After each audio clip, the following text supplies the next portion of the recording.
Hello, and welcome back to Therapist Plays Doki Doki Literature Club. All right, it is finally time to do Natsuki Act 2. Yes, I've finally coped sufficiently with the aftermath of the game's original ending, and we've gone through the very healing path of the Sayori route. And I feel like we've left things in a pretty positive place overall. So, what better time to make it all worse again? And isn't that just the simulacrum of life? Maybe just the life of a therapist, anyways. So, I have now gone through every single version of Act 1 with the camera off. I went and collected all of the cutscenes that we need to. And it's time to load the save right before the ending. Okay, so I've loaded that up, and now we can proceed. And you and I and this whole community can finally indulge in the sick voyeurism that we all have, which is being fascinated with the declining mental health of these poor girls. Most especially this one right here, Natsuki. The amount of people who are like, please, Brady, please, you gotta go back and torture Natsuki. You gotta torture her. We gotta see her decline. This series, it's just not complete, Brady, until we see Natsuki as miserable as she could possibly be. That is the sick fascination that we all share, and that many thousands of you have watched. And far be it from me to deny you what you've all waited for. So, let's begin anew. This time without Sayori. Now, the benefit of having taken forever to get here is that I've kind of forgotten how this plays out. So this will be a little bit of rediscovery here. I see an annoying girl run toward me from the distance, waving her arms in the air, like she's totally oblivious to any attention she might draw to herself. That girl is my neighbor and good friend since we were children. You know, the kind of friend you'd never see yourself making today, but it just kind of works out because you've known each other for so long. We used to walk to school together on days like this. But starting around high school, she would oversleep more and more frequently, and I would get tired of waiting up. But if she's going to chase after me like this, I almost feel better running away. However, I just sigh and idle in front of the crosswalk and let her catch up to me.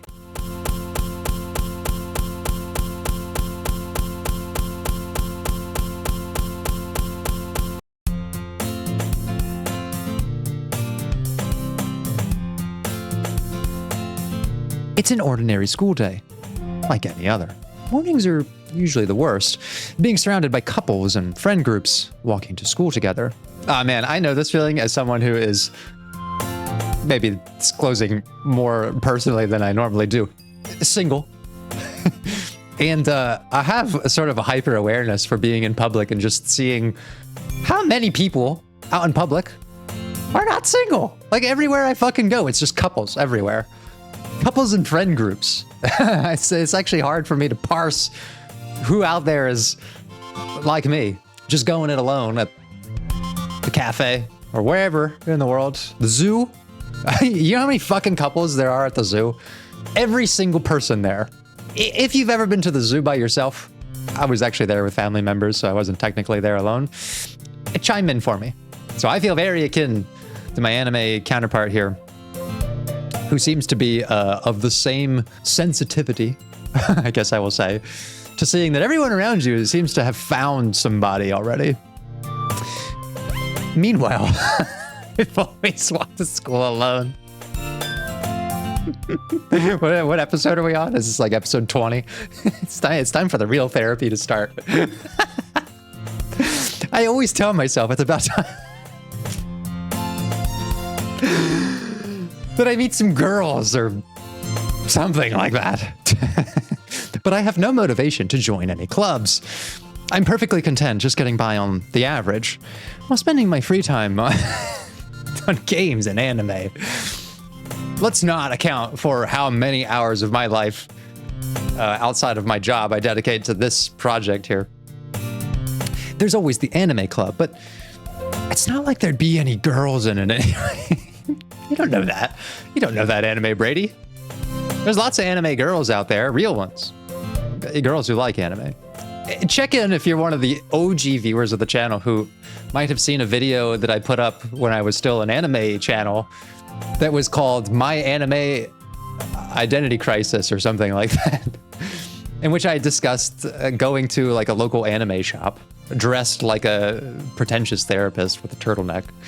And I felt very out of place, despite the fact that like half of my free time was spent watching and analyzing anime. Well, I am not the same Brady that I was back then. And I think I would be a little less out of place returning to that anime store now. Who's to say? The school day is as ordinary as ever, and it's over before I know it. After I pack up my things, I stare blankly at the wall, looking for an ounce of motivation. Clubs. There really aren't any that interest me. Besides, most of them would probably be way too demanding for me to want to deal with. I guess I have no choice but to start with the anime club. Brady? Monica? Oh my goodness. I totally didn't expect to see you here. It's been a while, right? Yeah, it has. Monica smiles sweetly. We do know each other. Well, we rarely talked, but we were in the same class last year. Monica was probably the most popular girl in class. Smart, beautiful, athletic. Basically completely out of my league. So having her smile at me so genuinely feels a little... What did you come in here for anyway? Oh, I've just been looking for some supplies to use for my club. God, the pre-calculations. Now that I know everything about what's going on behind the scenes, she really is kind of a master manipulator. Do you know if there's any construction paper in here? Sly. That's very sly. Presupposing that I would have some intimate awareness of my own environment, as if I wasn't a lost sheep, begging for someone to ask me to join their flock. And here Monica comes along with a flock, ready for the culling. More markers? I guess you could check the closet. You're in the debate club, right? About that. I actually quit the debate club. Really? You quit? Yeah. To be honest, I can't stand all of the politics around major clubs. It feels like nothing but arguing about the budget and publicity and how to prepare for events. I'd much rather take something I personally enjoy and make something special out of it. In that case, what club did you decide to join? Actually, I'm starting a new one. A literature club. Literature? That sounds kind of dull. Brady! You were just complaining, sort of. Maybe I'm just projecting that it was my own complaints. You were just complaining about how dull it is always being on the solo endeavor. Now, this is actually pretty accurate because as much as I am actively complaining about not having like the most substantial friend group or being in a couple myself, well, many of my active friends will jump in to suggest things that I can do about that. And boy, do I have a substantial amount of excuses for not engaging in them. Notably, that I've got to make content for this channel. How many members do you have so far? It's kind of embarrassing, but only 3 of us so far. It's really hard to find new members for something that sounds so boring. Well, I can see that. Jesus Christ, Brady. You know, like, despite all the grace that I gave him, it's just across every timeline. The guy has barely a game. He has no game, actually. Most of the shreds, the crumbs of game that he has, come from other people being interested in him by default, and that bringing out pretty good qualities of himself. But it's really not boring at all, you know. Literature can be anything. Reading, writing, poetry. I mean, one of my members even keeps her manga collection in the club room. Do not say that like you give a shit about Natsuki's manga collection. Like, you can't claim that as some sort of positive benefit to your club when, like, you're kind of the one sabotaging that for her. Wait, really? It's just bait. It's just anime Brady bait. Yeah, it's funny, right? She always insists that manga is literature too. Oh man, she's got us with that one. I mean, she's not wrong, I guess. And besides, a member's a member, right? Did Monica say she? Hey, Brady. By any chance, are you still looking for a club to join? I just imagine her twirling her fucking hair here. She's great at feigning ignorance to her own machinations. I mean, I guess so, but in that case, is there any chance you could do me a big favor? I won't ask you to join, but if you could at the very least visit my club, it would make me really happy. Please. Well, I guess I have no reason to refuse. No, you don't, Brady. Besides, how could I ever refuse someone like Monica? Sure, I guess I could check it out. Awesome. You're really sweet, Brady. You know that? Ooh. Now you're laying it on a little too thick, Monica. You've kind of already got us, okay? Now I'm just assuming you have other motives. It's nothing, really. Shall we go then? I'll look for the materials another time. You're more important. This is too much, Monica. It's too much. But I guess we're going. And thus, today marks the day I sold my soul to Monica and her irresistible smile. I guess I can't fault her because it fucking works so well. I dejectedly follow Monica across the school and upstairs, a section of the school I rarely visit. Monica, full of energy, swings open the classroom door. I'm back. And I brought a guest with me. A guest? Seriously? You brought a boy? Way to kill the atmosphere. Don't be mean, Natsuki. But anyway, welcome to the club, Brady. All words escape me in this situation. This club is full of incredibly cute girls. What a discovery to make, isn't that, Anime Brady? So let me guess. You're Monica's boyfriend, right? No, I'm not. Natsuki, the girl with the sour attitude, whose name is apparently Natsuki, is one I don't recognize. Her small figure makes her look like a first-year student. Anyway, this is Natsuki, energetic as usual. The spite behind that casual little comment. And this is Yuri, the vice president. It's nice to meet you. Yuri, who appears comparably more mature and timid, seems to have a hard time keeping up with someone like Natsuki. I actually got to give him his flowers here. It's a very keen observation to make when he's literally just learned their names. He's kind of going the Brady in the first episode route, which is trying to like immediately capture something really distinct about them and their interpersonality. Now, if only he could maintain that hawkish perception throughout the rest of the game. Yeah, it's nice to meet both of you. So I ran into Brady in a classroom and he decided to check out the club. Isn't that great? Wait, Monica, didn't I tell you to let me know in advance before you brought in anyone new? I was gonna, well, you know, sorry. I didn't forget that, but I just happened to run into him, which is a very polite way of saying, I know that you told me that, but I don't care. I don't care, Natsuki. In that case, I should at least make some tea, right? Yeah, that'd be great. Why don't you come sit down, Brady? Yes, make us nice and comfortable. We also didn't really even learn what Natsuki was going to say. I feel bad for her that she got cut off there. The girls have a few desks arranged to form a table. Now, if you have been watching my latest content, you know that I am a changed therapist.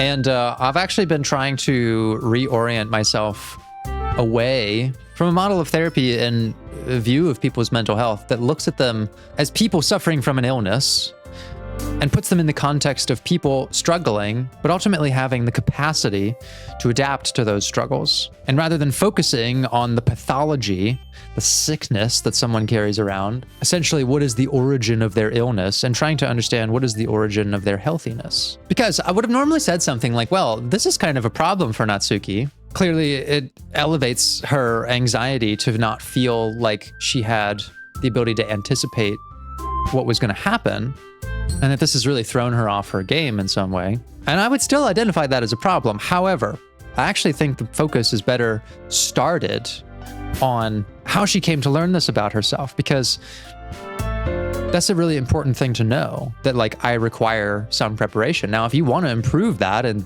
not need that preparation, that's fine. We can still work on that problem from a adaptability perspective. But instead of looking at it and saying the anxiety that she feels is a weight bearing down on her default lack of need for preparation, we can say there's a point at which she discovered that this is something that she struggles to adapt with, and how can we amplify that signal so that she needs less and less preparation to adapt to it.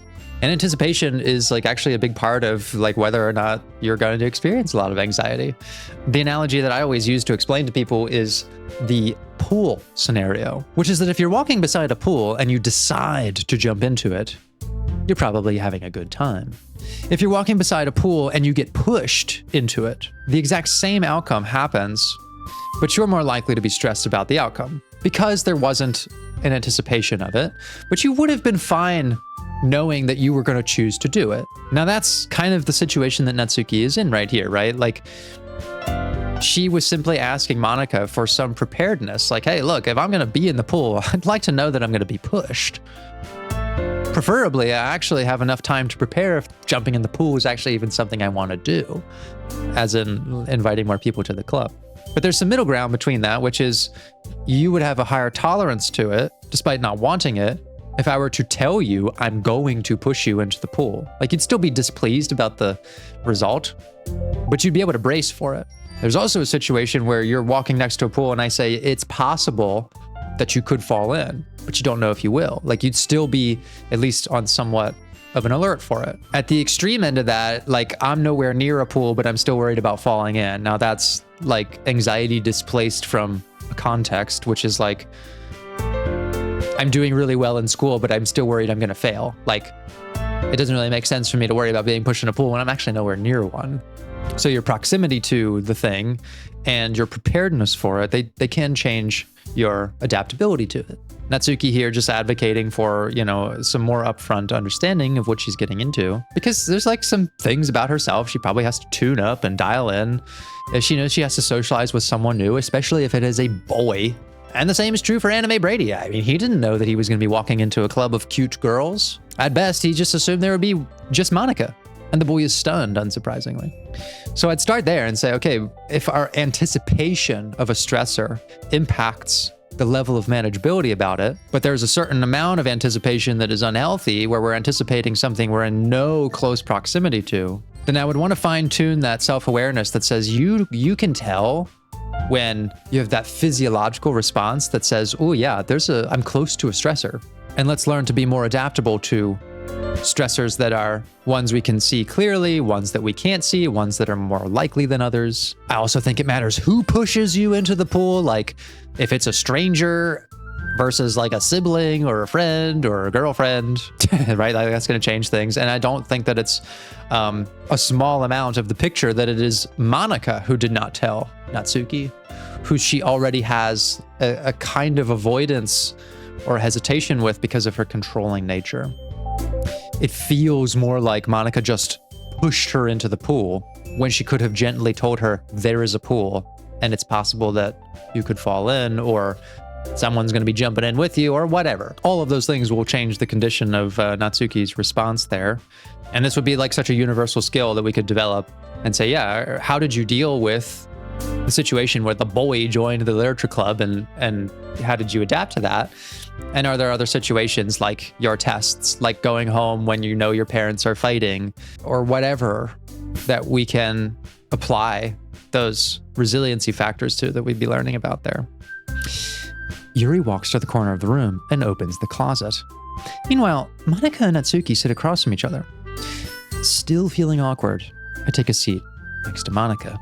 So, I know you didn't really plan on coming here. I actually think that Monika knows this deeply. She's kind of doing it on purpose. She knows that she's got us in a more agreeable and more persuadable state of mind simply by the fact that this is unplanned. She kind of is doing the same thing to Natsuki. Like, she thrives when other people are in uncertainty. which is kind of sinister. But we'll make sure you feel right at home, okay? As president of the literature club, it's my duty to make the club fun and exciting for everyone. Now she is initiating us to the idea that, oh, I will pull you into this uncertain thing, but I can save you from it. The structure, the leadership that I will provide will make you feel safe. Brady, I'm throwing you in the pool, but I am right there with you. I'm surprised there aren't more people in the club yet. It must be hard to start a new club. You could put it that way. Not many people are very interested in putting out all the effort to start something brand new, especially when it's something that doesn't grab your attention, like literature. You have to work hard to convince people that you're both fun and worthwhile. But it makes school events, like the festival, that much more important. I'm confident that we can all really grow this club before we graduate. That's great, Monica. I'm glad you're confident about that. Right, Natsuki? Well, I guess. Natsuki reluctantly agrees. Look at him parsing that sort of paralanguage right there. I actually think that maybe I didn't give Anime Brady enough credit on his perceptibility. Or maybe I did. Maybe I gave him the appropriate amount of credit. He does fumble a lot. Such different girls, all interested in the same goal. Monica must have worked really hard just to find these two. Yuri returns to the table, carrying a tea set. She carefully places a teacup in front of each of us before setting down the teapot in the middle. You keep a whole tea set in this classroom. Very perceptive, Brady. Well, not so much perceptive, I guess, but observant. He can see it happening in front of him. But don't worry, the teachers gave us permission. It's interesting how she actually sort of took that as like, I don't know, a suggestion that she's doing something she's not supposed to. After all, doesn't a hot cup of tea help you enjoy a good book? I guess. Don't let yourself get intimidated. Yuri's just trying to impress you. That's not... Insulted. Yuri looks away. I meant that, you know. I believe you. Yeah, it didn't work this time, did it, Monica? Well, tea and reading might not be a pastime for me, but I at least enjoy tea. I'm glad. Yuri faintly smiles to herself in relief. So, Brady, what kinds of things do you like to read? Well, considering how little I've read these past few years, I don't really have a good way of answering that. Manga? I mutter quietly to myself, only half joking. And Natsuki's head suddenly perks up. It looks like she wants to say something, but she keeps quiet. Not much of a reader, I guess. That can change. Please don't discard me from the club. What am I saying? I spoke without thinking after seeing Yuri's sad smile. Oh, that's like kind of sweet of him, actually. Anyway, what about you, Yuri? I kind of imagine him feeling like, look, I'm just someone who showed up here. You know, maybe not even for the right reasons, maybe even out of pure coercion. But this is something really important to them already. And I may not have that deep, meaningful attachment to it yet, but I don't want them to think that I'm just here for like tokenism. That's actually a very sensitive sort of thing to feel about the emotions of these people he just met. I'm kind of impressed. Well, let's see. Yuri traces the rim of her teacup with her finger. My favorites are usually novels that build deep and complex fantasy worlds. In fact, if I include those little observations and I sort of think about why he would make them, like, we don't have access to every single thought in Anime Brady's head. Much to my disappointment, because it would be fascinating, but that we get elevated out of all of his thoughts, these very discrete ones, that's important information to him. Like, that just clarified something about her. He's detecting her nervousness, the sort of contained passion that she has. She's trying not to explode with enthusiasm so as not to seem overwhelming. At the same time, she cannot deny how important this is to her. And he caught on to that. What a journey it's been. I think this guy's actually really smart. The level of creativity and craftsmanship behind them is amazing to me. And telling a good story in such a foreign world is equally impressive. Yuri goes on, clearly passionate about her reading. Yes, Anime Brady! Why did I give this guy so much shit before? Is it because all of this breaks down as soon as, like, he finds out they're kind of into him? I think that's probably the reason. It's been a while. She seemed so reserved and timid since the moment I walked in. But it's obvious by the way her eyes light up that she finds her comfort in the world of books, not people. To make a value assessment in her when he's heard like 6 lines of dialogue. Like I said, it's kind of impressive. But you know, I like a lot of things. Stories with deep psychological elements usually immerse me as well. Isn't it amazing how a writer can so deliberately take advantage of your own lack of imagination to completely throw you for a loop? Anyway, I've been reading a lot of horror lately. I read a horror book once.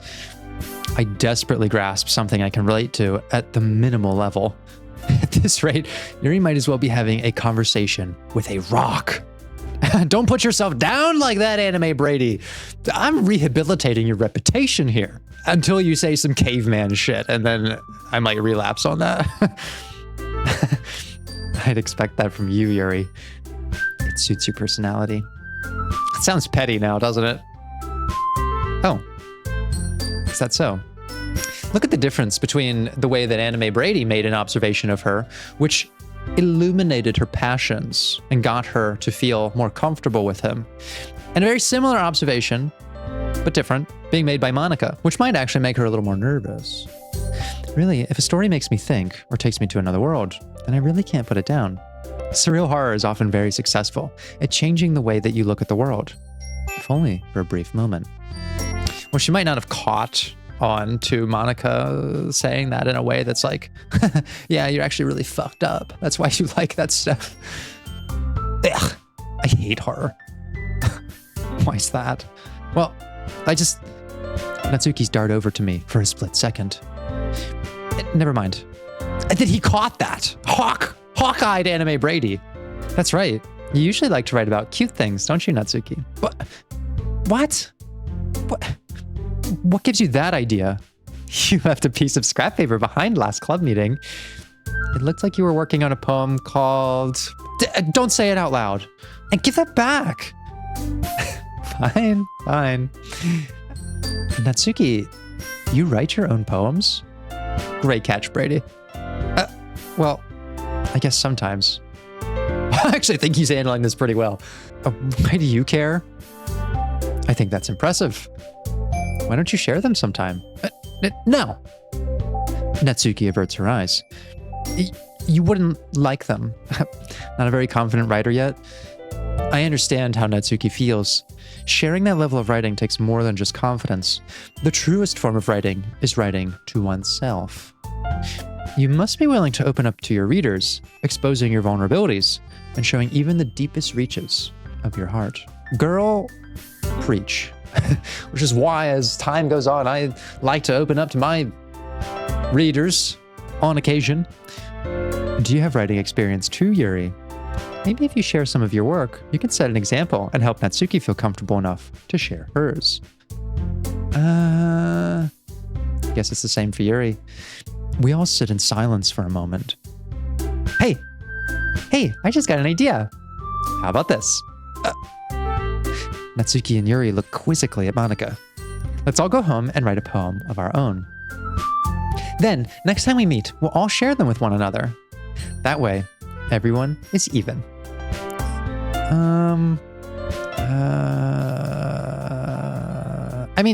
I thought it was a good idea. Well, I think you're right, Monica. We should probably start finding activities for all of us to participate in together. I did decide to take on the responsibility of vice president after all. I need to do my best to nurture the club, as well as its members. Besides, now that we have a new member, it seems like a good step for us to take. Do you agree as well, Brady? Hold on. There's still one problem. What's that? Now that we've reached the most important topic, I bluntly come forth with what's been on my mind the entire time. I never said I was joining the club. Monica may have convinced me to stop by, but I never made a decision. I still have other clubs to look at, and I lose my train of thought. All three girls stare back at me with dejected eyes. That's right, read the room, Brady. But, I'm sorry, I thought... The girls exchange glances before Monica turns back to me. I guess I need to tell you the truth, Brady. The thing is, we don't have enough members yet to form an official club. We need 4, and I've been trying really, really hard to find new members. And if we don't find one more before the festival, I'm defenseless against these girls. How am I supposed to make a clear-headed decision when it's like this? That's a fair point, Brady. In fact, I have to give this dude way more props than I have in the past, because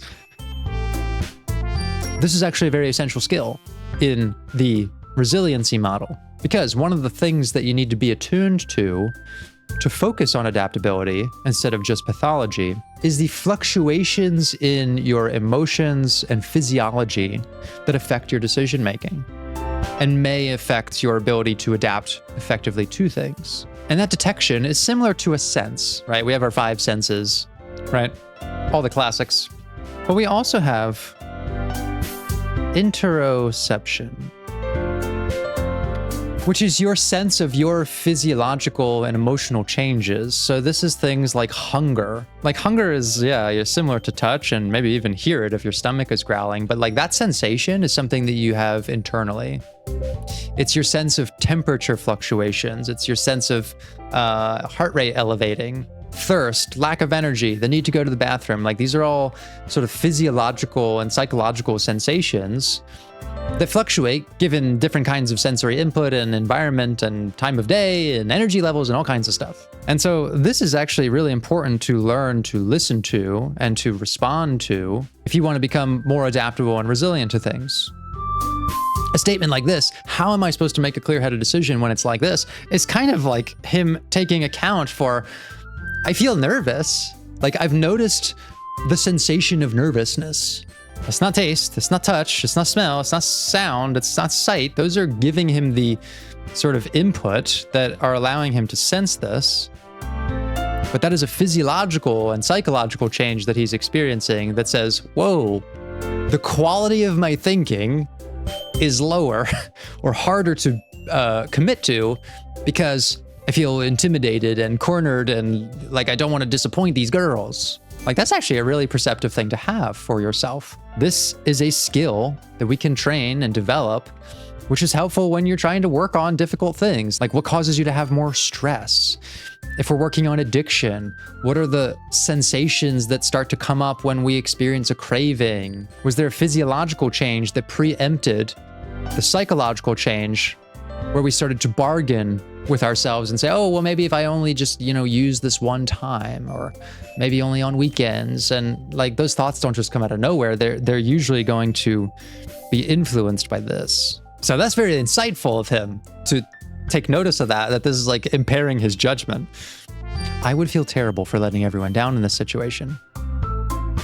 And he's forecasting. He's also like knowing about himself that I would feel terrible. I actually know what it's going to feel like if I make this decision, like I'm going to feel worse. That is a knowledge of inbuilt history of his interoception. And besides, the club itself seems pretty relaxed. He's taking some accountability for how the environment makes him feel. So if writing poems is the price I need to pay in order to spend every day with these beautiful girls, now this is, I think that's a different kind of sensation. Probably a part of the same system here, but, well, we know where his incentives are here. Right. Okay, I've decided then. I'll join the literature club. One by one, the girls' eyes light up. Oh my goodness, really? Do you really mean that, Brady? Yeah. It's also interesting how he seems aware of the changes that others experience as a result of what he's saying, like that they lit up because of that. Like he probably has an intuition for this is also occurring for the people around me. It could be fun, right? He really did scare me for a moment. I mean, if you really just left after all this, I would be super pissed. Same with Natsuki there. Like, I think that is a telling response. Like, I know this about myself. I'm gonna be pissed if you were to just bail on us. I know I'm stressed when I don't have time to prepare for things. Like, somewhere in that understanding is something to build from and say, okay, your ability to forecast this, there's probably things about it that don't always work well for you. Like maybe you think too far ahead sometimes, or you don't like that you get pissed off when people bail on you. But starting with that understanding and that awareness of you already know this, which means you've been in this circumstance before. I mean, what does this say about Natsuki? This statement, if you really just left after all this, I would be super pissed. This is someone that she barely knows. And all of this is basically one conversation. And that would like piss her off. So what's happening in her life where if someone is abandoning her or even just distancing themselves after all this being maybe a lot more personal history, like what kind of emotion is that causing for her? It's probably making her furious. It tells me that she gets easily attached to people, which we do know, and that those attachments are pretty fragile despite being extremely powerful. Now, a previous Brady would have psychoanalyzed that and said, this girl has poor attachments. She gets too quickly stuck to someone, and this causes lots of problems for her. However, I would now adjust that perspective to include more information. Not to say that that's not a problem, but I think it leaves out the distinct part of that, which is that Natsuki gives herself permission to attach to people. Like that is a choice she makes. There is some kind of decision involved in how she lets herself get close to people. Instead of telling her that she's like fucked up for that, I think the conversation would be better suited around how would it help to expand that decision-making process, to elongate it, to add in qualifications, to add in standards, so that you can still attach securely to people that you have a strong intuition about, but you're more thorough in how you do so. Basically saying to her, like, there's nothing wrong with the fact that you want to attach or that you allow yourself to attach, but we may just want to expand that process. Like, it's just not working the way that we want it to. Rather than looking at her and saying, like, this is like a fucked up part of you that's wrong and that causes problems for you and makes you sick. You have bad attachments because of a bad history, and you're just not learning your lesson. Like, that would be a kind of a sick way to think about it, to be honest. I'd much rather look at that and say, yeah, this is a process that needs improvement. But the baseline is actually, there's nothing wrong with it. We want to add steps. We want to add thoroughness, complexity. We want to clarify what is an appropriate amount of digression in a relationship before we start to get really pissed. Like, is one conversation enough? Is, hanging out once and then not again enough, right? Like, sort of understanding what her standards are there. It's going to make her a lot more insightful about how she attaches and what the appropriate kind of attachment is, rather than making her feel bad that she's not been successful at it already. Brady, I'm so happy. We can become an official club now. Thank you so much for this. Really amazing. Laying it on thick. I'll do everything I can to give you a great time, okay? Thanks, I guess. Okay, everyone. I think with that, we can officially end today's meeting on a good note. Everyone remember tonight's assignment. Write a poem to bring to the next meeting so we can all share. Monica looks over at me once more. Brady, I look forward to seeing how you express yourself. Yeah. Can I really impress the class star Monica with my mediocre writing skills? I actually think that he is right to question this. I don't know if we ever actually did impress her with our writing skills. Most of the time, she just is like, wow, you did a really great job at copying Natsuki's style. or, wow, this sounds like you're really trying to appeal to Yuri. Like, she never was really that impressed with our writing. So I don't actually know if he's wrong to question this. I already feel the anxiety. Well, Boy, what is going on? This is actually great for him. This is great for us. Meanwhile, the girls continue to chit-chat as Yuri cleans up the tea set. Guess I'll be on my way then. Okay, I'll see you tomorrow then. I can't wait. With that, I depart the club room and make my way home. The whole way, my mind wanders back and forth between the three girls, Natsuki, Yuri, and of course, Monica. Will I really be happy spending every day after school in a literature club? Perhaps I'll have the chance to grow closer to one of these girls. All right, I just need to make the most of my circumstances, and I'm sure good fortune will find me. And I guess that starts with writing a poem tonight.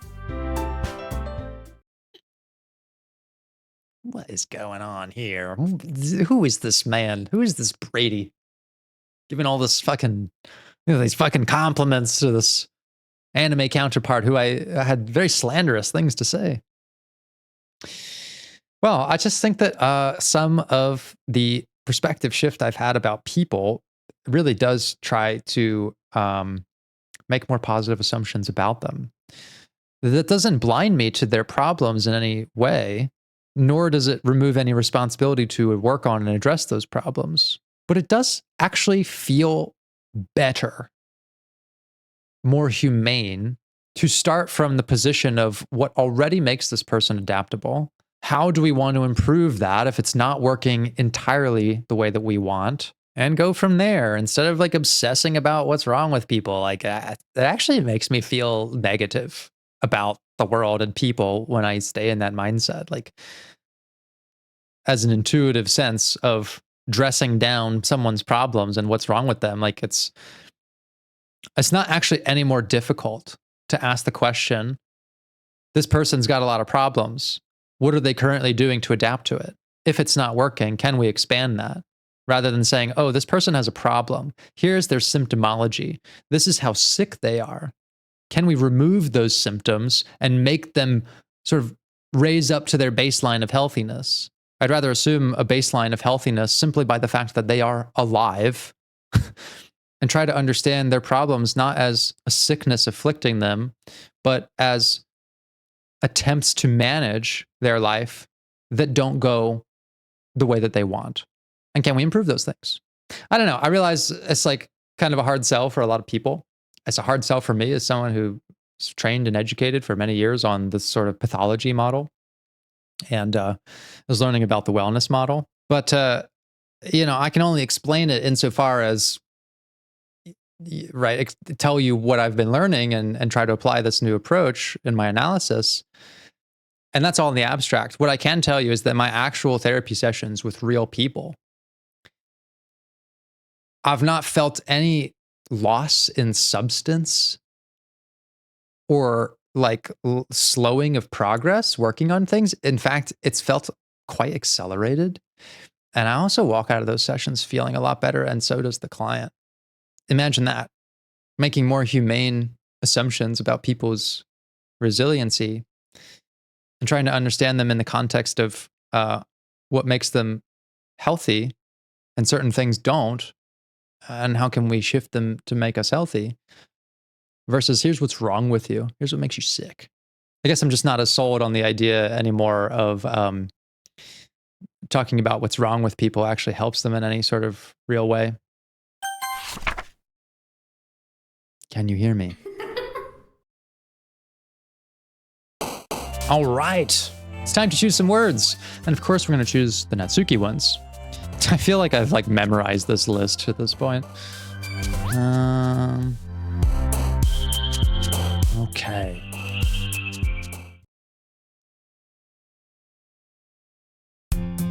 Hi again, Brady. Glad to see you didn't run away on us. And don't worry. This might be a little strange for me, but I at least keep my word. Well, I'm back at the literature club. That's how I feel every time I start one of these episodes. I was the last one to come in, so everyone is already hanging out. Thanks for keeping your promise, Brady. I hope this isn't too overwhelming of a commitment for you. Making you dive headfirst into literature when you're not accustomed to it. Oh, come on! Like he deserves any slack. You already had to be dragged here by Monica. I don't know if you plan to just come here and hang out or what. But if you don't take us seriously, then you won't see the end of it.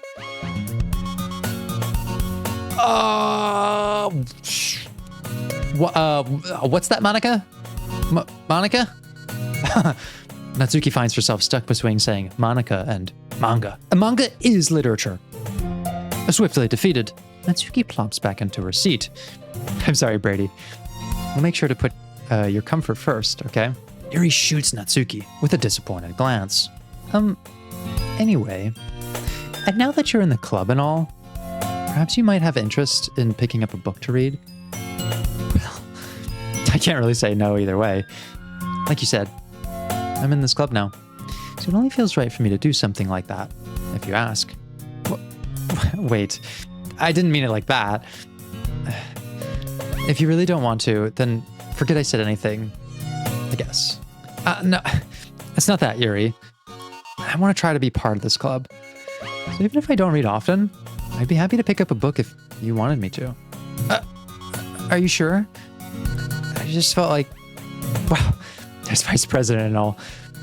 I should help you get started on something you might like. Yuri reaches into her bag and pulls out a book. I didn't want you to feel left out, so I picked out a book that I thought you might enjoy.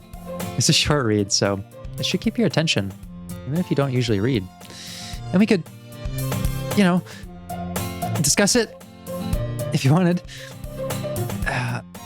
This is... How is this girl accidentally being so cute? He's taken in by the shyness factor. She even picked out a book she thinks I'll like, despite me not reading much. Yuri, thank you. I'll definitely read this. I enthusiastically take the book. Well, you can read it at your own pace. I look forward to hearing what you think. And now that everyone's settled in, I expected Monica to kick off some scheduled activities for the club. That doesn't seem to be the case. Yuri's face is already buried in a book. I can't help but notice her intense expression, like she was waiting for this chance. Meanwhile, Natsuki is rummaging around in the closet. I hear Natsuki utter an exasperated sigh from within the closet. She seems to be annoyed by something. I approach her, in case she needs a hand. Are you looking for something in there? Fucking Monica! She never puts my stuff back in the right spot. What's the point in keeping your collection organized if someone else is just gonna mess it up? And Natsuki slides a bunch of stacked books and boxes across the shelf. Manga? You read manga, right? Sometimes. Oh, don't be coy, Brady. You're in safe company here. Manga is one of those things where you can't admit you're really into it until you figure out where the other person stands. So there has been times where he's shared this about himself and, well, it didn't connect, it didn't land. And he's discovered that this is a precious value of his, something that he doesn't necessarily feel like is important to share with everyone. Now, is the source of that hesitation, shame, guilt? There's two versions of that story that I could tell. One from an illness model, which is that, yeah, I mean, you learned that sharing this with people leads to rejection and makes you ashamed. And that shame keeps you from connecting with new people because that's a problem you have. Or I could ask the question, are there people who you learned that you're more comfortable sharing this with than others? How did you come to understand that those people were safer than the others to share this with?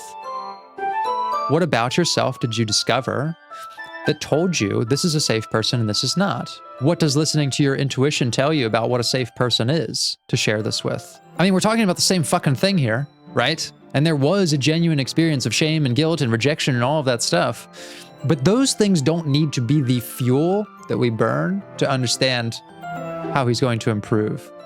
I'd rather burn the fuel of self-discovery that came as a part of that shame, like absolutely. I'm not going to try to convince someone that like shame is not a real emotion or that it's not a negative one, but there is an inverse value that comes with it. The second you become ashamed about something, the deeper you understand something about yourself too. The second you become guilty about something, you also become protective.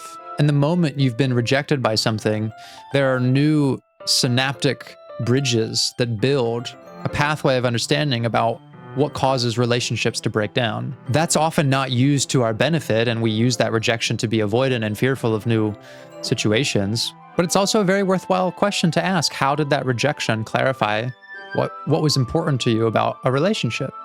You know, I learned that this interest I have is really important to me, but it's not important that I share it with everyone. But I also learned that being overly protective of it can actually prevent me from connecting with someone who I actually would have an obvious connection with. Great. It doesn't always work, right? Like our immediate adaptability is not always perfect. In fact, it's very often flawed. Conversation doesn't just become about, okay, how did you respond positively to this thing? It's like, okay, great. How did you respond negatively? And how did you learn that that wasn't good? And do you want to expand your range of responses there?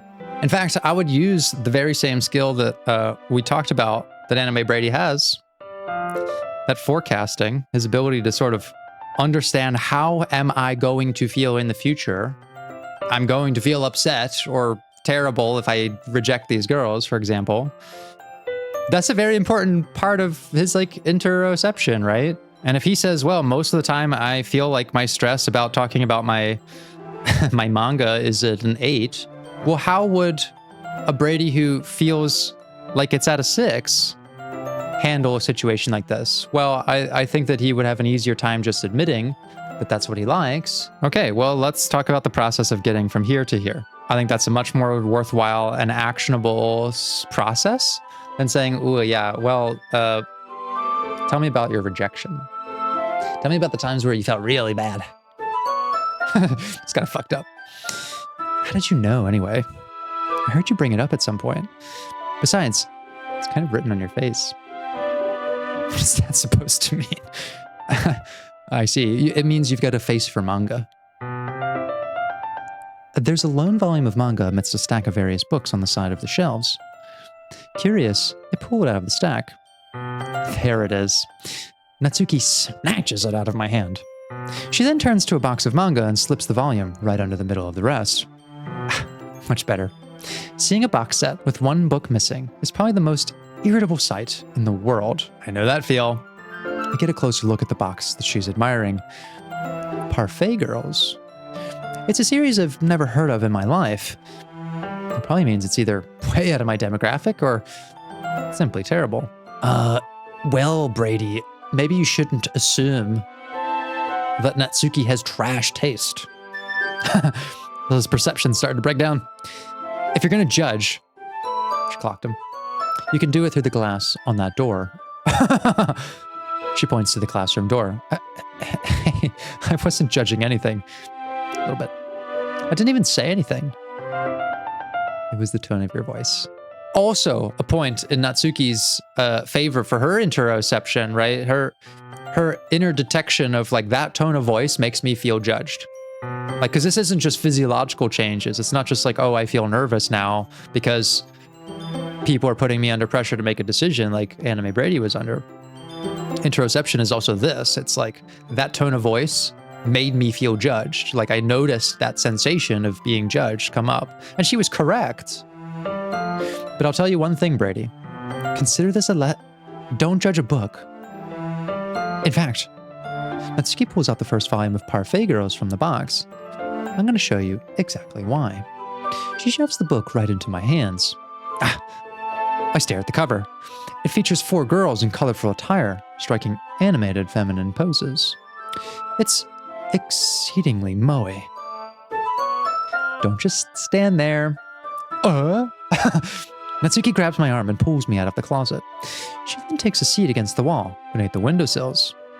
She pats on the ground next to her, signaling me to sit there. Wouldn't chairs be more comfortable? I take my seat. Chairs wouldn't work. You can't read at the same time like that. Oh, so sweet. Why is that?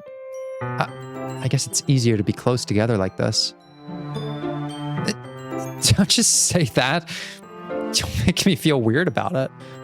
Natsuki crosses her arms and scooches an inch away from me. Sorry. I didn't exactly expect to be sitting this close to her either. Not that I can say it's a particularly bad thing. I open the book. It's only a few seconds before Natsuki once again inches closer, reclaiming the additional space. Well, she hopes I wouldn't notice. That is so fucking adorable. I love how, like, she needed to do that, but she immediately felt more comfortable. That's the thing. I do think Natsuki has great internal perception. And, well, it seems like Anime Brady does too. And I think she takes notice of that. Like, she realizes that we feel comfortable with her. She feels comfortable with us. If you ever get that sense of unease about people, then, like, that's your interoception kind of probably detecting a little bit of theirs. I can feel her peering over my shoulder, much more eager to begin reading than I am.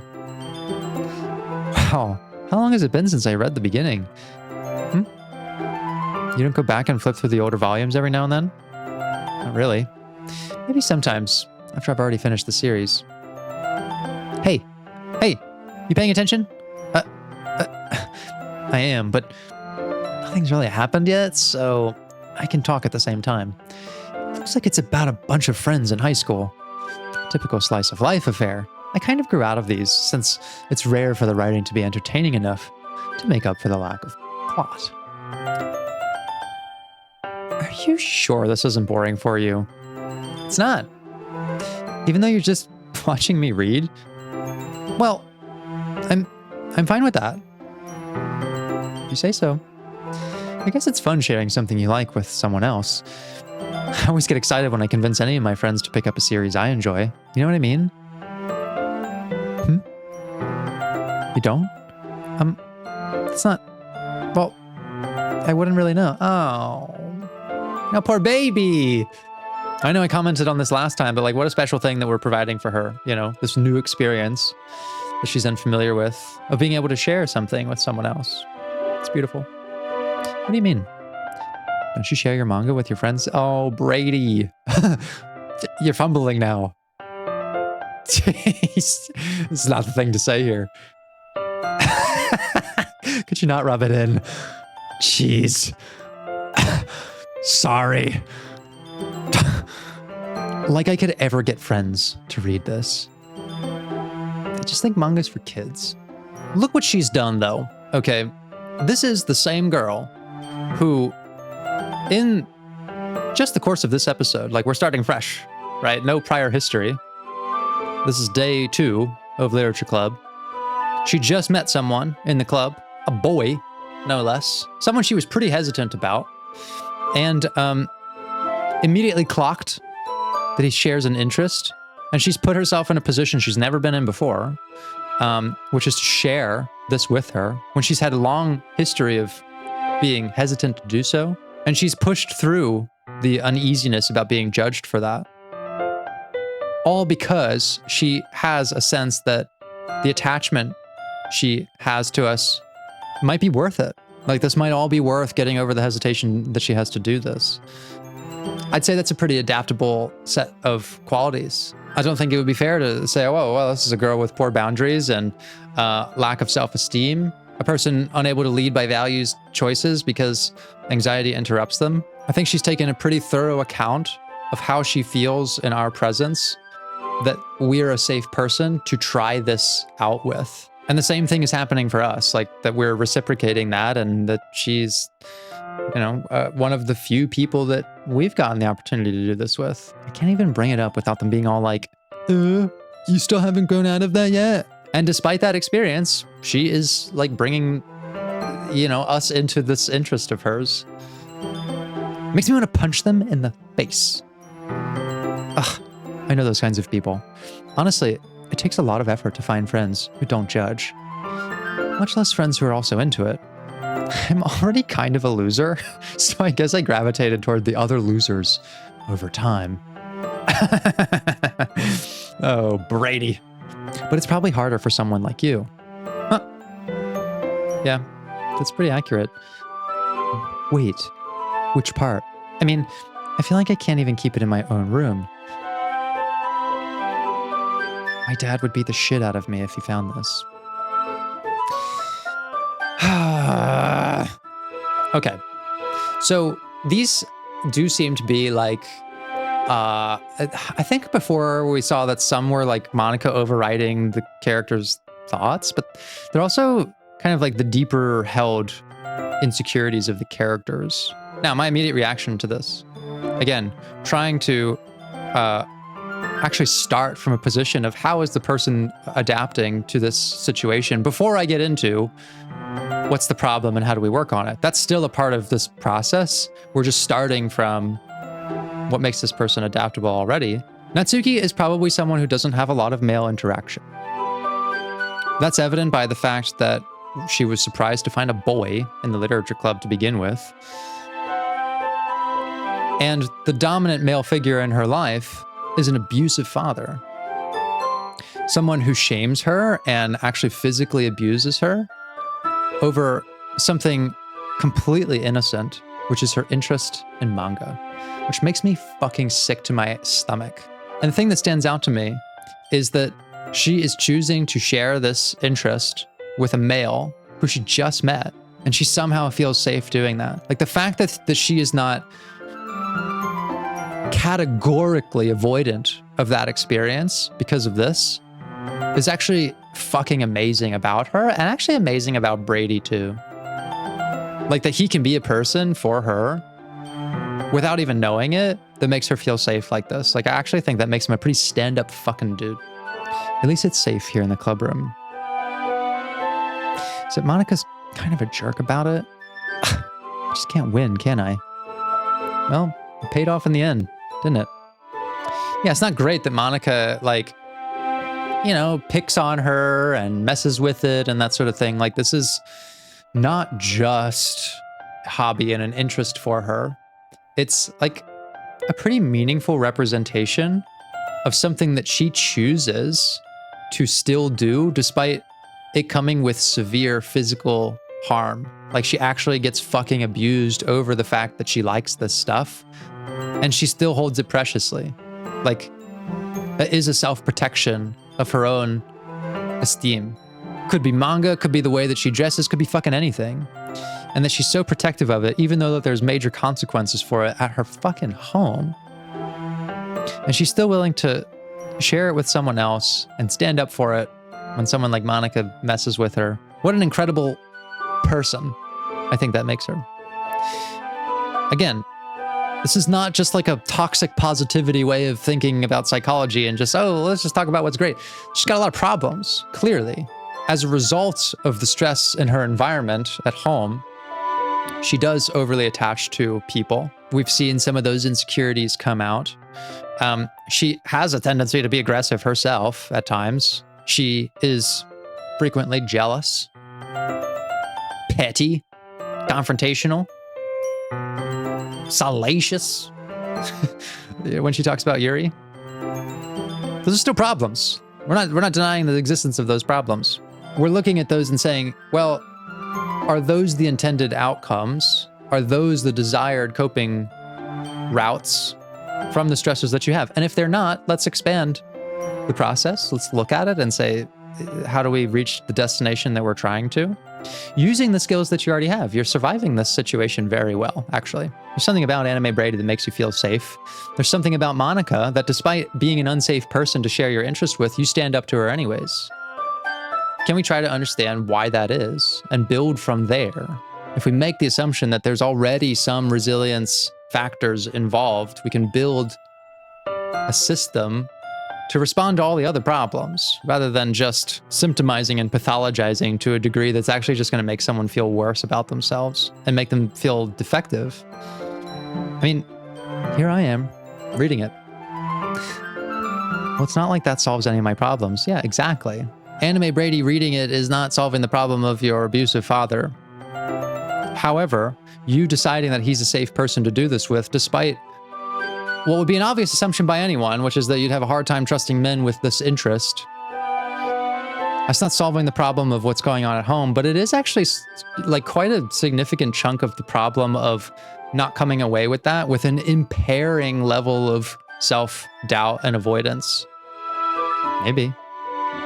But at least you're enjoying yourself, right? So Jeez, that's enough. You gonna keep reading or what? Yeah. I flipped the page.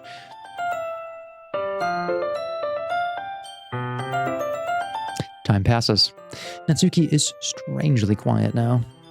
I glance over at her. It looks like she started to fall asleep. Hey, Natsuki. Yeah? Suddenly, Natsuki collapses straight into me. Hey. Oh, I almost for a second forgot I was playing fucking trauma game. This is the worst game for me to be playing right now as I try to step into a reframing of my understanding of people that is more humane and about their adaptability when I'm playing a game that does not allow them that opportunity. It's so fucked. Oh, jeez. Natsuki, are you okay? Here. Monica reaches into her bag and pulls out some kind of protein bar. She throws it in Natsuki's direction. Natsuki's eyes suddenly light up again. She snatches the bar from the floor and immediately tears off the wrapper. I told you not to give him... She doesn't even finish her sentence before stuffing it in her mouth. Don't worry, Brady. She's fine. It just happens every now and then. That's why I always keep a snack in my bag for her. Anyway, why don't we all share poems now? What do I think about that little interaction there? I mean, it's possible that one of the, unhelpful coping responses of Natsuki is like, she's not eating enough. Certainly the outcome of stress for a lot of people. Hell, I do this. I like forget to eat all the time. Or just, I don't have the hunger signals when I'm under a lot of stress. And so I think it's actually a good thing that Monica fed her, but I don't necessarily know if I trust it coming from Monica. Well, let's check in on Natsuki. I told Natsuki I was interested in her poems yesterday. It's probably only fair if I shared mine with her first.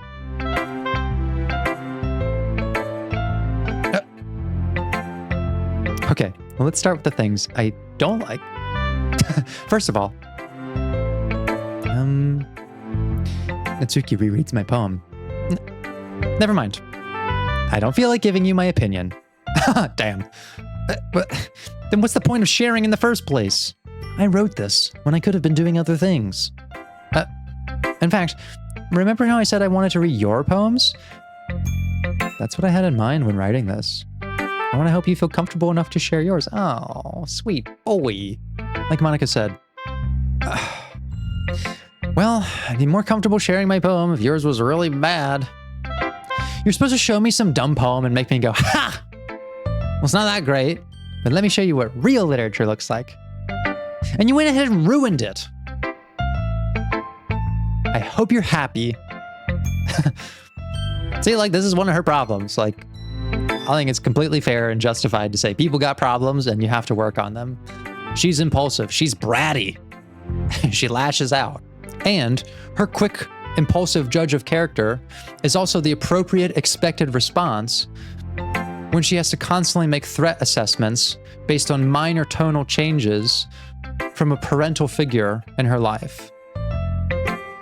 Now that skill is being overtuned here and in other places, or makes her impulsive and lashes out at people, but is absolutely helping her survive the microtonality of talking with her father and whether or not she's going to be hit. Now, as a consequence of having to do that, she's very likely starved of natural attention at home and has to find other outlets for it. And being bratty is a way to get attention. Like, it works. It works for her. The overt appearance of cuteness, but the verbal denialism of it is like kind of a standout feature of hers that is like, gets people interested in her. She presents us with an immediate contrast that makes us socially engaged. However, sometimes it comes off as pompous and like she easily rejects people, maybe even abrasive. Like it's hard to kind of, get her to be nice to you. And the fact that she lashes out is like also an expected outcome of constantly being in a state of hyperarousal at home where she's like basically fucking in danger at a moment's notice. And her body is building up excessive amounts of adrenaline to store them in case she needs to use them. But she often doesn't because she's actually pretty successful at evading those consequences. She keeps her manga away from home, but she can't let her guard down. She still has to summon that adrenaline. And then she gets to school and like minor transgressions cause that adrenaline to be exercised out on people in an unintended way. Nowhere in there do I have to say, oh, well, like, let's just only focus on good things that are happening to her. What I'm trying to do is understand that her appropriate coping responses are having unintended, unhelpful, harmful outcomes socially, physiologically, psychologically. And we want to retune those things. But I'm absolutely not going to call her mentally ill or that something is wrong for her when she's having the correct, expected, appropriate physiological and psychological responses to her environment. And we want to change that environment. We want to figure out solutions how to do that. But I don't think there's anything wrong with her, actually, at all. I think there's just things to improve about how she manages the emerging consequences of how she's coping with things. So in other words, you're saying you liked it. Ugh. Natsuki's retort gets caught in her throat.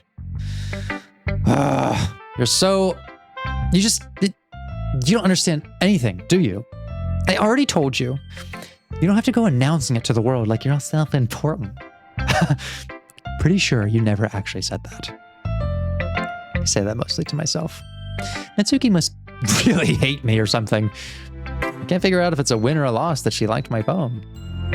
You know what, Brady? It's a little bit of both. In any case, you still need to show me yours, right? Fine. Guess. Only because Monica will make me if I don't. Eagles can fly. Monkeys can climb. Crickets can leap. Horses can race. Owls can seek. Cheetahs can run. Eagles can fly. People can try. But that's about it. What does it say about her inherent faithlessness in the human capacity to change, other than that she is not already aware of the fact that she is doing a lot already to adapt to her stressful circumstances? Like a lot. Stuff she's probably not making the connection that choosing Anime Brady as a safe person to share her manga with is like so outside of what is expected of someone experiencing abuse over that at home, that she clearly has a very strong intuition about who is a safe person and who's not, despite how much she wanted to judge us, right, for writing a good poem. Like, she relented eventually and was able to, compliment us for it. I think it's a tragedy. I think it is a sick fucking tragedy that this poor girl doesn't know how much she's already doing that's very good to make herself stronger against her problems. She's not doing everything perfectly. She's got a lot of issues, like I said. But I think it would be a fucking mistake to talk to her in a way that presumes it's all issues and that she hasn't actually already gotten a pretty good start on some of them. Yeah. I told you weren't gonna like it. I like it. What? Just be honest. I am. Why are you so convinced that I wouldn't like it? Well, because everyone in high school thinks that writing has to be all sophisticated and stuff. So people don't even take my writing seriously. But isn't the point of poems for people to express themselves? Your writing style wouldn't make your message any less valid. Yes, exactly. I like it when it's easy to read, but it hits you hard. Like in this poem. Seeing everyone around you do great things can be really disheartening. So I decided to write about it. Yeah, I understand. But the other nice thing about simple writing is it puts more weight on the wordplay. Look at her smiling. She explains this. Like I set up for a rhyme at the end, but then made it fall flat on purpose. That's brilliant. It's genius, Natsuki. It helps bring out the feeling in the last line. So you did. I guess more went into it than I realized. That's what it means to be a pro. I love that she recognizes this about herself. I'm glad you learned something. Didn't expect that from the youngest one here. Did you? Yeah, I guess not. I decide to humor her with that last comment. I don't really care how old everyone is, but if Natsuki's feeling proud, then I won't take that away from her. I was wrong. I was wrong about this boy. He's a sweetheart. I was in a very different place when I started this playthrough. I think a more cynical place. I think along with a new perspective in therapy is just a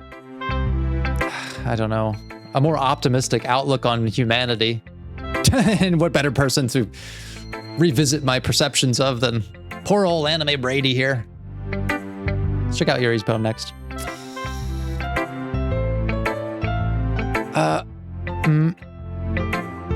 Yuri stares at the poem. A minute passes. More than enough time for her to finish reading. Oh, sorry. I forgot to start speaking. It's fine. Don't force yourself. Great perception, Brady. He can tell that this is sort of causing her to clam up. He's encouraging her to slow down. I'm not. I just need to put my thoughts into words. Hold on. Okay. This is your first time writing a poem, right? Yeah. Why do you ask? Just making sure. I guess that it might be after reading through it. So it's that bad. No. Did I just raise my voice? I'm so sorry. Yuri buries her face in her hands. I couldn't help but notice that it's been several minutes and we really haven't gotten anywhere. It might take Yuri a while to get used to new people. It's fine. I didn't really notice. What were you saying? Right, oh, that's nice of him to say. He totally did notice, but he's trying to play it cool. It's just that there are very specific writing habits that are usually typical of new writers. And having been through that myself, I kind of learned to pick up on them.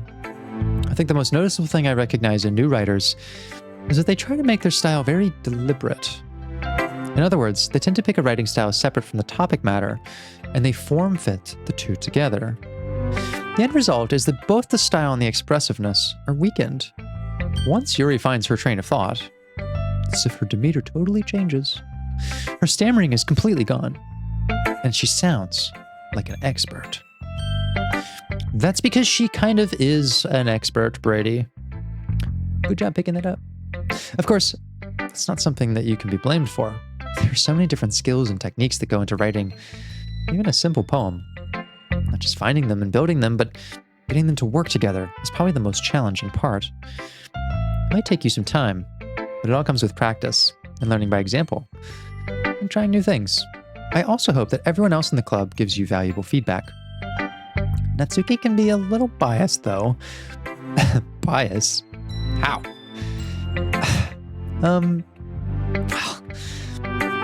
Never mind. I shouldn't be talking about people like that. Sorry.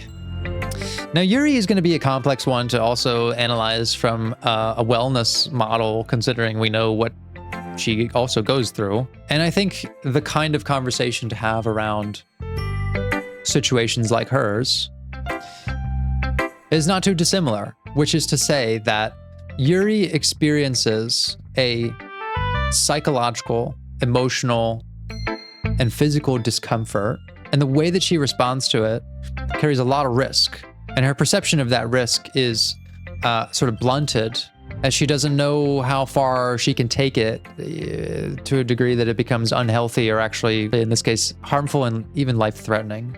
And that conversation would start with trying to operationalize what her coping response is when she starts self-harming, to say, how do you arrive at that decision that that's like how we go about dealing with this stressor or this physiological discomfort or whatever it is, the excitement that she feels.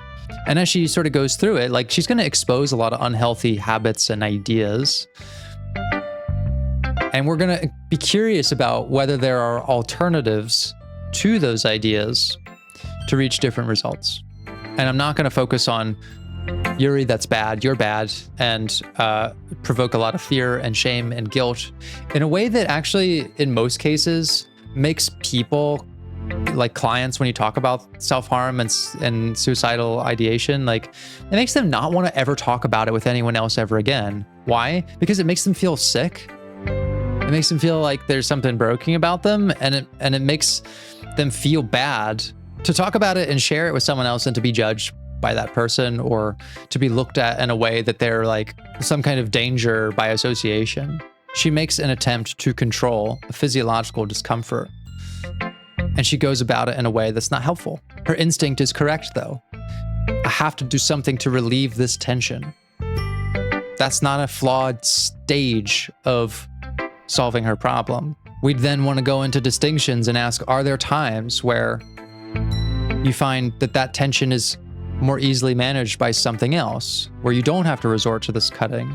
And we might want to break down the steps of that and say, okay, let's be curious about those. Is there something about the environment, the people that you're around, or whatever, all of those factors that make it easier not to resort to something that carries a lot of risk? Okay, let's work on making sure that those are the predominant ways that we respond to our stressors, starting with the situations where it is already easy for her not to resort to the self-harming. But we'll dig more into that as like that whole storyline unfurls. It's fine. Not sure if Yuri's apologizing to herself, to me, or to Natsuki. Do you mind if I read your poem now? Please do. I'd love to share my thought process behind it. Yuri smiles dreamily, as if that's a rare opportunity for her, which itself is kind of funny. After all, isn't that supposed to be a literature club? Ghost under the light. The tendrils of my hair illuminate beneath the amber glow, bathing.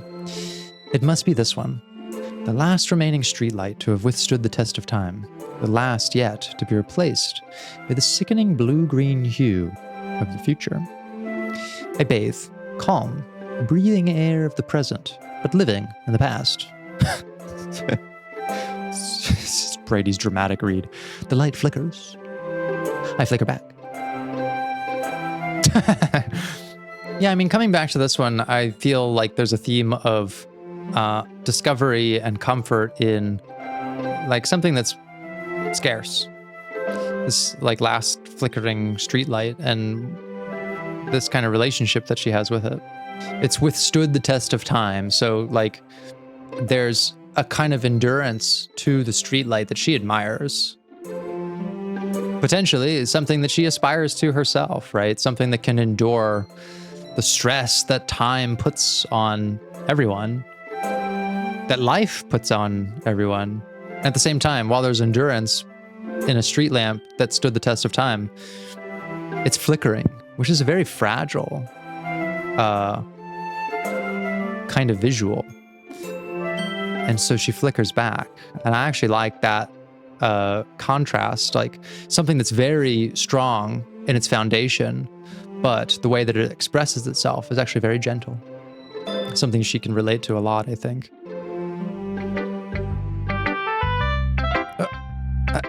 I'm sorry, I have such terrible handwriting. Girl, please. It's gorgeous. What? I wasn't thinking that at all. But it took you a long time to read. Yeah, I was just digesting it, girl. Well, I just don't read script very often. I actually think your handwriting is pretty. That's a relief. Also, I liked the poem. Even though it's short, it was really descriptive. It wasn't too short. I usually write longer poems. Not at all. I'm really glad you liked it. I'll be honest, since it's our first time sharing, I wanted to write something a little more mild. Something easy to digest, I suppose. Well, you hit the mark. Are you into ghosts, Yuri? Actually, the story isn't about a ghost at all, Brady. Really? I must have totally missed the point. Well, I suppose you only did glance over it after all. Well, which one is it, girl? Did I spend too long or not enough? But remember that poets often express their own thoughts, feelings, and experiences in their work. They usually do more than tell a simple story or paint a picture. In this case, perhaps the subject of the poem is only being symbolically compared to a ghost. Lingering in her last remaining place of comfort, unable to let go of the past, and soon to be left with nothing. It's a lot more solemn putting it that way. I hadn't even thought of that. It's impressive. It's nothing really. Well, it makes me happy that you think that. Just remember that it won't be long before you pick up on these things too. Yeah. Maybe you're right. Guess I'll have to keep trying. I'm counting on you. Well, this hasn't been horrific at all. This has actually been great. I feel very safe and comfortable in this Act 2. Everybody's getting along. We're all recognizing each other's strengths. Let's check out Monica. This is the screen testing audience shouting at their computer monitors. Brady, no! Don't do this to yourself again. You're gonna instill yourself with hope that gets crushed. How many times am I have to go through this cycle until I learn my lesson? Hey, Brady. Having a good time so far? Actually, I'm having a great time. Yeah. Good. Glad to hear it. By the way, since you're new and everything, if you ever have any suggestions for the club, like activities or things we can do better, I'm always listening. Don't be afraid to bring things up, okay? All right, I'll keep that in mind. Of course, I'll be afraid to bring things up. I'm much better off just going with the flow until I'm more settled in. Anyway, want to share your poem with me? It's kind of embarrassing, but I guess I have to. Don't worry, Brady. We're all a little embarrassed today, you know? That's sort of a barrier that we'll all learn to get past soon. Yeah, it's true. I hand Monica my poem. I like it, Brady. Really? It's a lot cuter than I expected. Oh, geez. No. It kind of makes me think of something Natsuki would write. She's a good writer, too. So take that as a compliment. If you say so. Yep. If you're interested in Natsuki, then always keep a snack on you. She'll cling to you like a puppy. Is that so? Natsuki's dad doesn't give her lunch money or leave her any food in the house, so she's in a fussy mood pretty often. Oh my god. And doesn't that also explain a lot of the irritability and lashing out? Like, she's literally fucking starving. You see how, like, this wellness model looks at things is to say that, yeah, it is a problem that she lashes out and is bratty and impulsive and judgmental and all of these things at times. However, those are the outcome of an actually expected, anticipated physiological deficit. Like, if I think about the way a train breaks down, right? If it has some sort of mechanical failure, electric train, right? The battery might die, or an engine will combust, or like certain pressure under different parts of it might lead to like air compression or whatever, like any kind of fault in the machinery. If something is happening, like, it's just physics. If you actually dig down deep enough, you'll be able to come up with a very rational understanding of how the problem happened. Like, a battery runs out of charge, the electrons inside of it dissipate or whatever. I don't know much about electrons, but air pressure in a closed environment is going to lead to like expansion and contraction of certain things, which might like add or distribute weight in a way that's not supposed to and lead to some other mechanical failure. Like, there is an explanation rationally. It's a mechanical failure. It's not what was intended. There's nothing like out of the realm of reality that you couldn't have said, oh, we can't anticipate that that is what happens when air pressure's not accounted for or batteries die or whatever. Like, it is the expected outcome based on the physics that we're dealing with. And the same is true for people. If you fucking starve someone, the anticipated physiological response is to be in survival mode. And that's not to justify any decisions made under that psychological distress, right? Especially if you're lashing out at people. But there's nothing unexpected about the way that someone would feel if they were fucking starving and under the threat of constant abuse.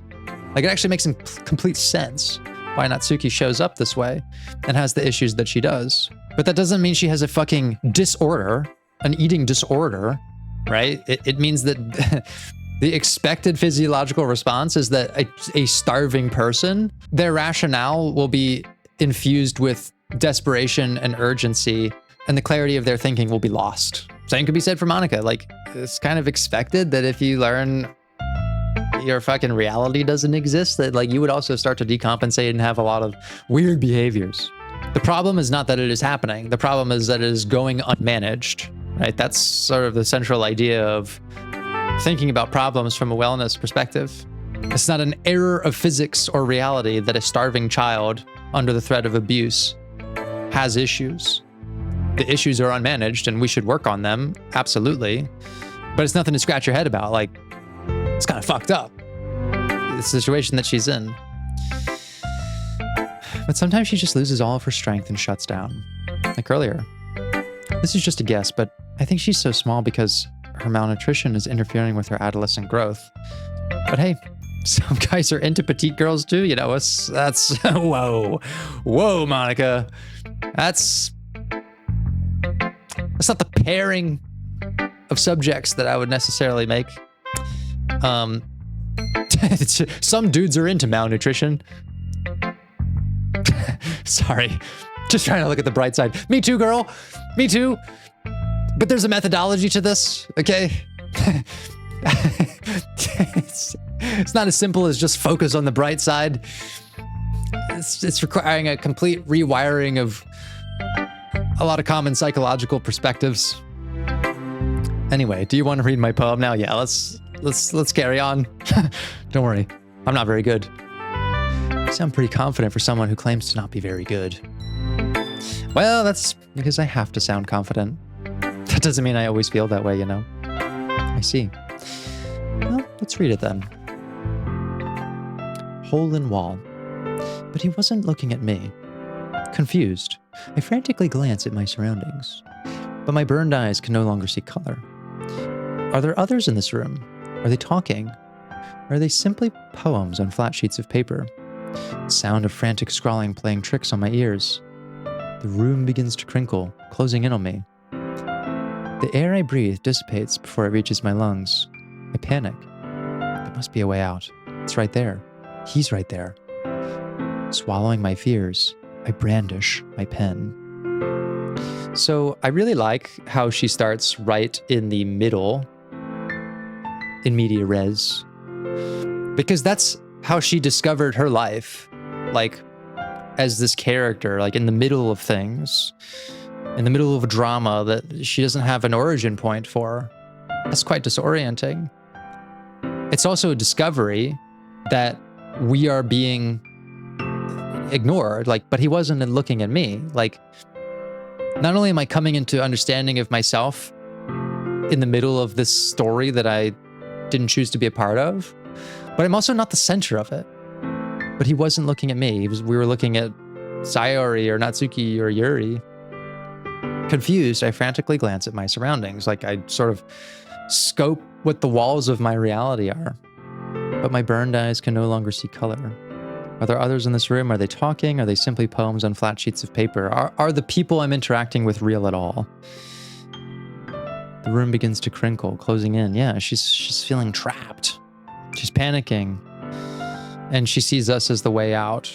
A humanistic view of this would be to say that, yeah, this is also someone who is under an enormous amount of psychological distress and is actually dealing with like disconnection from reality in a sense, or realizing that reality is disconnected from her.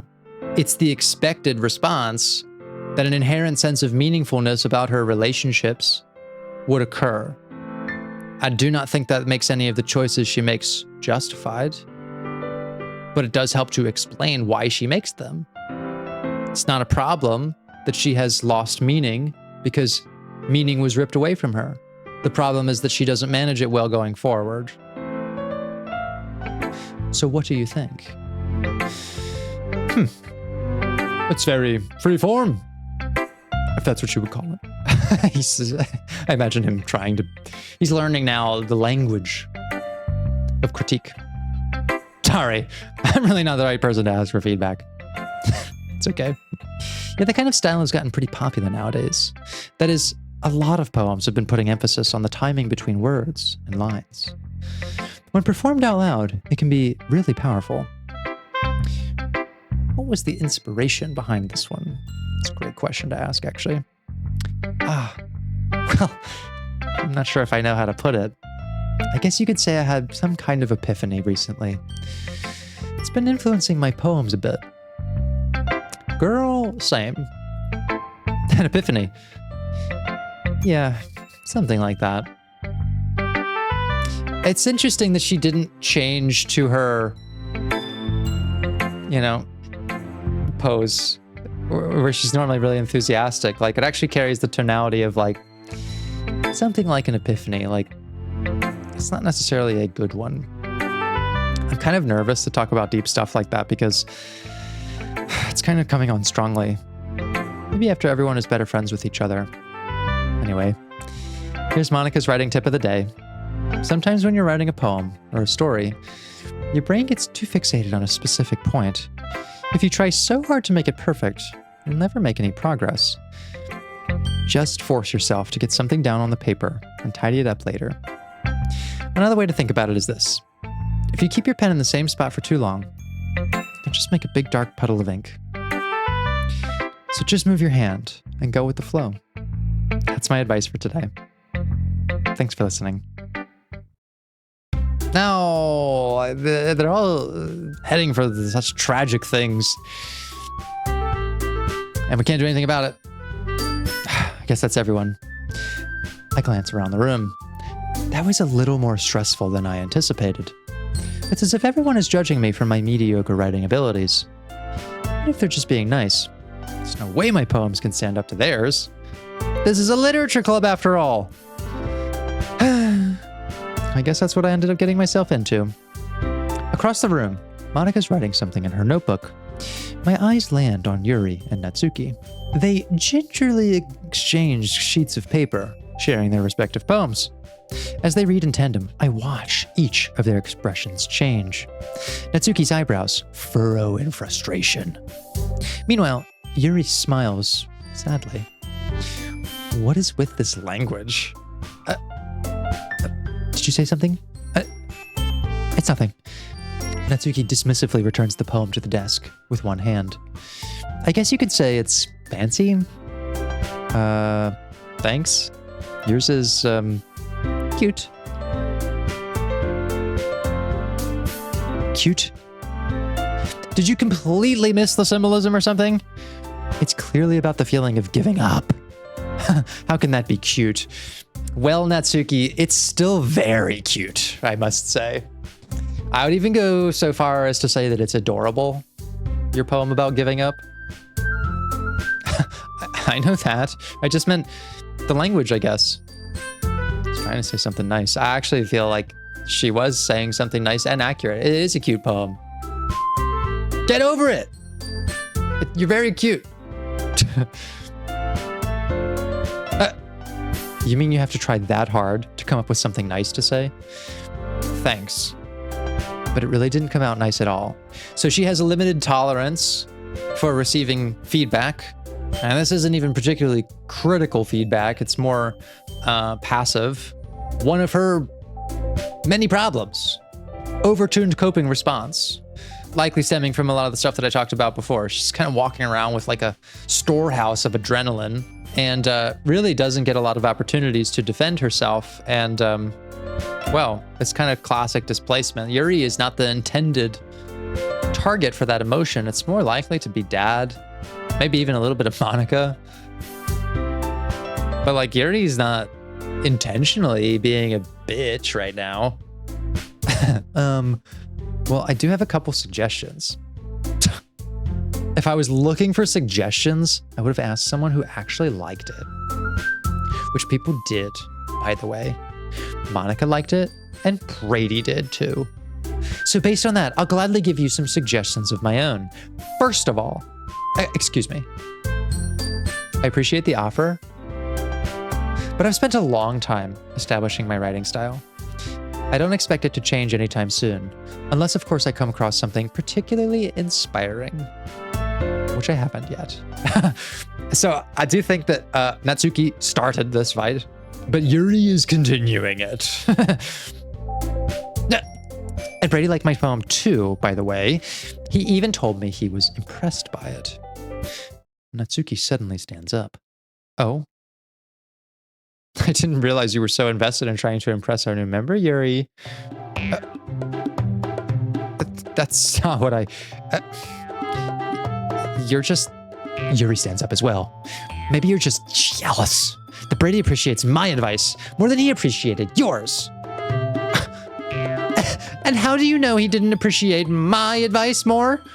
Are you that full of yourself? No. If I was full of myself, I would deliberately going out of my way to make everything I do overly cutesy. Well, you know what? I wasn't the one whose boobs magically grew a size bigger as soon as Brady started showing up. Natsuki! Natsuki, that's a little... This doesn't involve you. Taking out your own insecurities on others like that. You really act as young as you look, Natsuki. Well, me? Look who's talking. You want to be edgy, bitch! Edgy! Sorry that my lifestyle is too much for someone of your mental age to comprehend. See? Just saying that proves my point. Most people learn to get over themselves after they graduate middle school, you know. If you want to prove anything, then stop harassing others with your sickening attitude. You think you can counterbalance your toxic personality just by dressing and acting cute? The only cute thing about you is how hard you try. Be careful. Or you might cut yourself on that edge, Yuri. Oh, my bad. You already do, don't you? Did you just accuse me of cutting myself? What the fuck is wrong in your head? Yeah, go on. Let Brady hear everything you really think. I'm sure he'll be head over heels for you after this. Suddenly, Yuri turns towards me, as if she just noticed I was standing there. Brady, she's just trying to make me look bad. That's not true. She started it.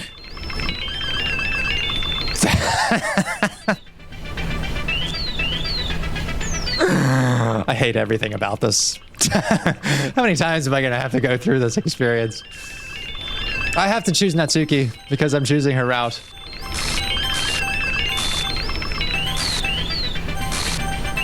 And now I'm having the expected response as well, which is that I want to get the fuck out of this situation. It's causing me pain.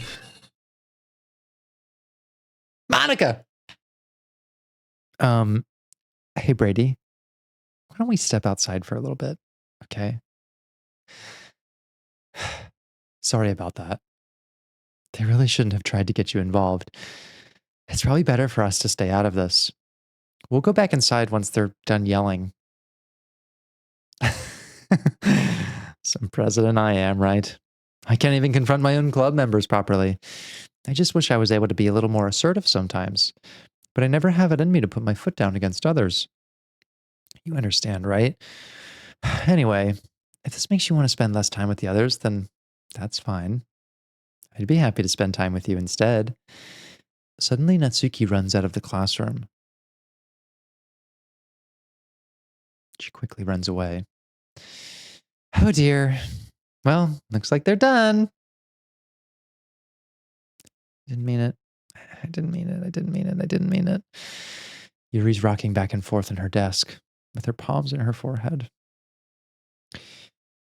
What does it say about the poor girl?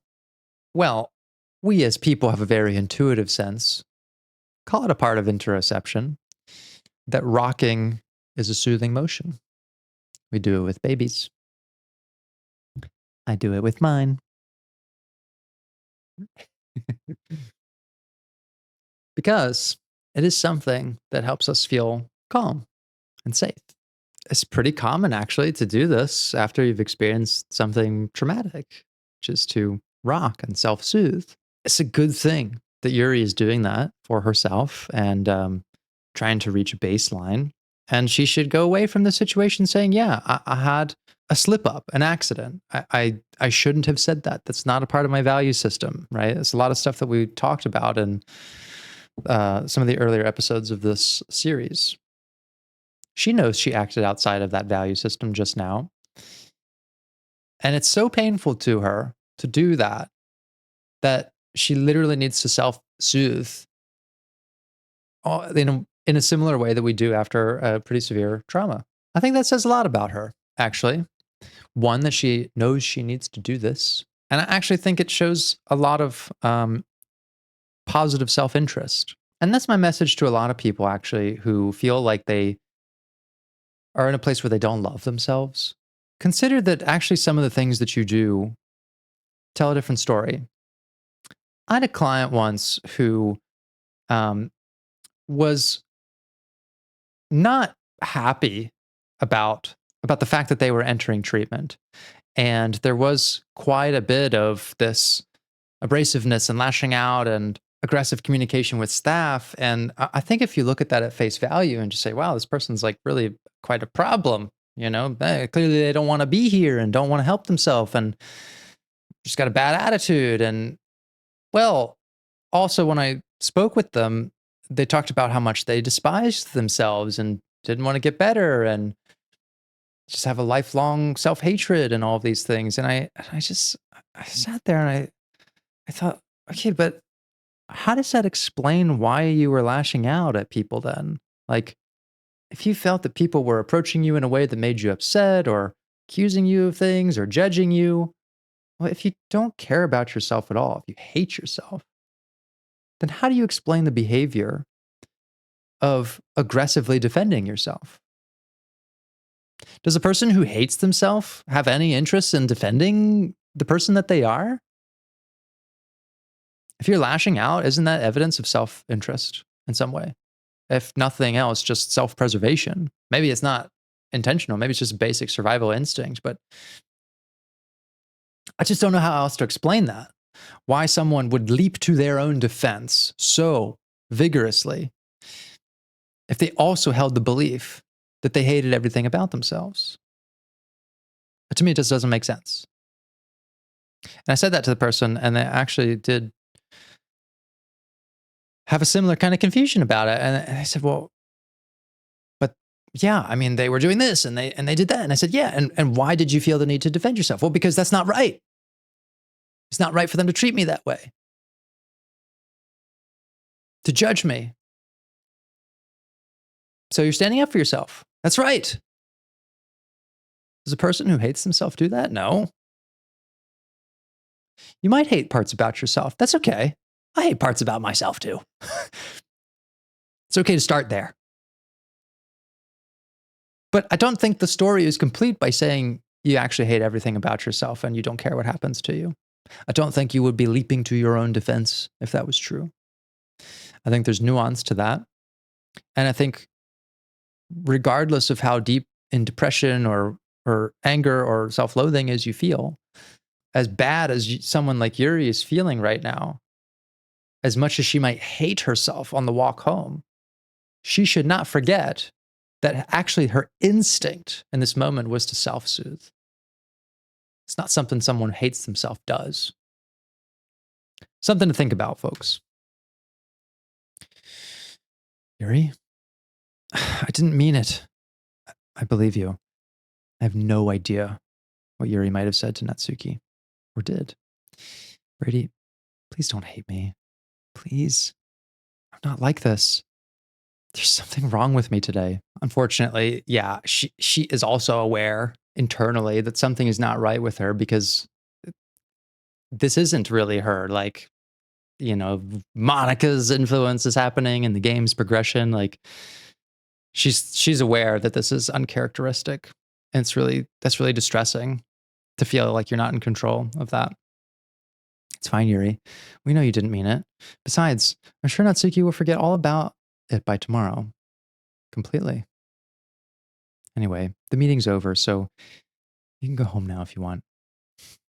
Yuri looks at me like she wants to say something. She keeps glancing at Monica. You can go first, Monica. I'd like to stay a little bit longer. I'm the president, so I should be the last one out. I'll wait for you to be done. Well, I'm vice president, so please let me take that responsibility today. It sounds like you don't want me around for something, Yuri. It's not that. It's not that. I didn't get much of a chance to discuss my book with Brady. It would just be embarrassing with you listening. I guess I don't really have a choice, do I? I'm sorry for causing trouble, but oh, well, that's where we're going to pause for now. It is great to be back, folks, with renewed perspective. And I feel more ready than ever to embrace the traumatic outcome of this game without myself feeling a loss of hope in the capacity for the human condition. I hope you enjoyed the discussions we had in this episode. As always, be good to yourselves. Sometimes you probably are being good to yourself, even if you don't know it. And I hope you look forward to the next one. So, until then, see you soon.